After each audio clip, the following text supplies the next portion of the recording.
Good morning. I am Sue Sonner, one of the first move-into Brio residents in 2018, also a second generation person who has chosen Wesley Life for their home in their later years. When I was asked to do this, I wondered what theme we were supposed to try to follow and was given the mission statement of Wesley Life, which is guided by Christian compassion, we support independence, health, and well being of older adults wherever they call home. So when my cat awakened me at 5:30, thoughts began to rummage through my mind. How can I convey what I am thinking that may reassure you at the same time that your thoughts may not agree with mine, but that's totally acceptable for both of us. First, I Googled the definition of devotion and discovered this meaning: a personal story which connects the events of our daily life with scriptures and the ongoing activity of God. Well, yes, but several years ago, a wonderful young pastor helped expand my thinking about prayer with the idea. And I realized prayer and devotional are not exactly the same, but give me that leeway.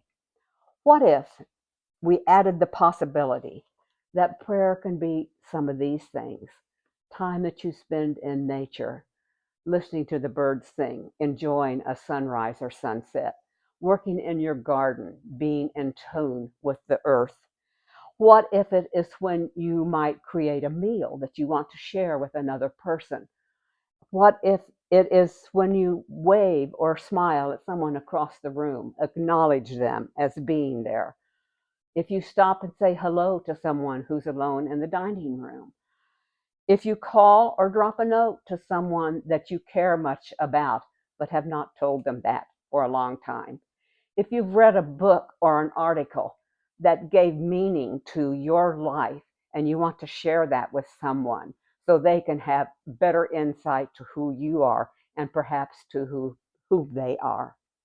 For me, spending time being in relationship with God is spending time being in relationship with others.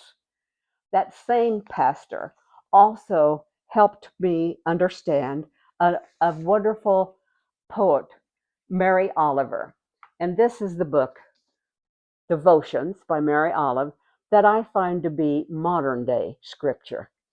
I'm going to share a poem with you from that book.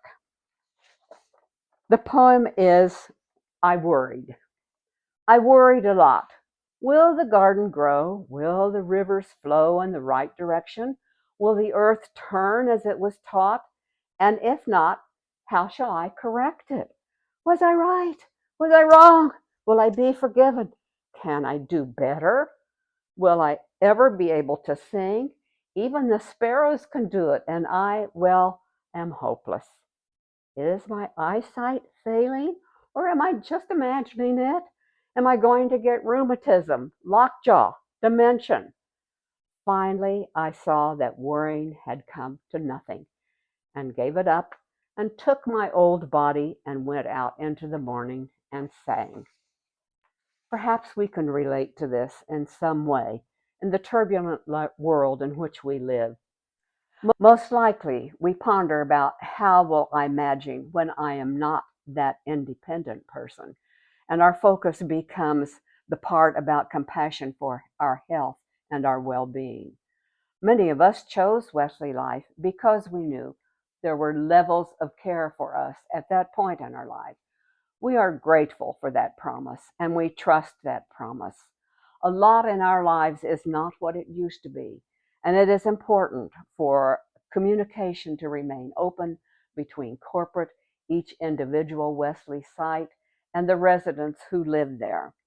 Thinking outside of the box is a good idea. I close with the final line of another one of Mary Oliver's poems. Tell me, what is it you plan to do with your one wild and precious life?